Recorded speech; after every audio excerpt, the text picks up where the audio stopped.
Hello guys, welcome back to another video of Edu channel. So today's topic will be a small topic that is actually from microbiology, and the topic is especially from Listeria. So we've been seeing many questions from the toxins of Listeria and the details about the toxins of Listeria. So we have made a small mnemonics. So you will be very helpful with this mnemonics and you can easily study the toxins of Listeria. So if you haven't subscribed this channel, feel free to subscribe and hit the bell icon for more updates. So listeriosis is an infectious disease affecting humans and many species of animals and birds. And the infectious disease spreading will be mainly through the contaminated silage and all. So there will be neural lesions as well as gastrointestinal lesions.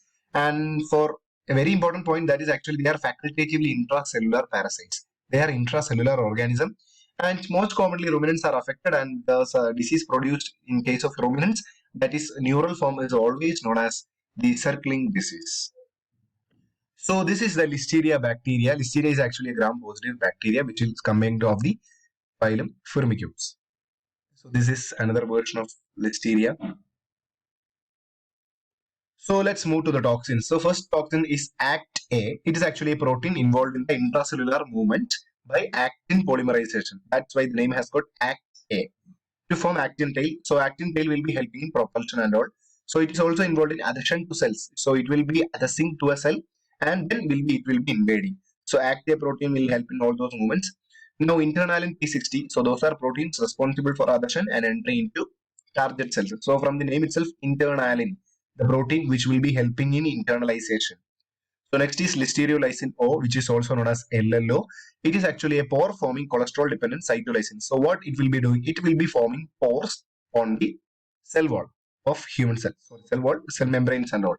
Not cell wall, cell membrane. So it is a major virulence determinant actually. So it's mainly present in Listeria monocytogenes. And its major role is in the release of Listeria monocytogenes from the phagosomes into the cytosol. So once Listeria will be there, it will be under the phagosome and it will be released through the cytosol by the help of LLO, and it will be undergoing phagosome acidification, and it also induces apoptosis in hepatocytes. Cell death will be induced by this listeriolysin protein, which is actually a toxin.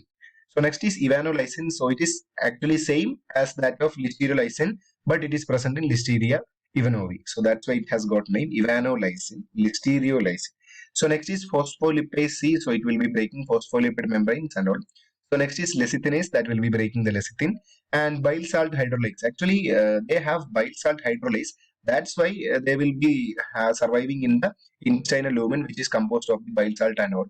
So next is metalloprotease enzyme. So it will be breaking many enzymes which are many involved in many other respiration function, etc.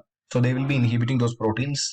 So moving to the mnemonic section, so which is actually the very most important section of this video, mnemonics. So I'll be making some mnemonics and codes and all, so that you will be remembering all those things. So don't feel awkward with this code. If at all you are feeling awkward, you can skip this video. So the code is LEPIM. So LEPIM. The code is LEPIM. So you'll be clear what is this word determining. So LE, that means ACT-A, listeriolysin O, lecithinase, internalin P60, LE. Next is phospholipase C, evanoloysin, metalloprotease, and bile salt hydrolase. So the code is LEPIMP. LEPIMP. So some of you might feel it awkward. So it's just actually for easier examination and all. So thank you.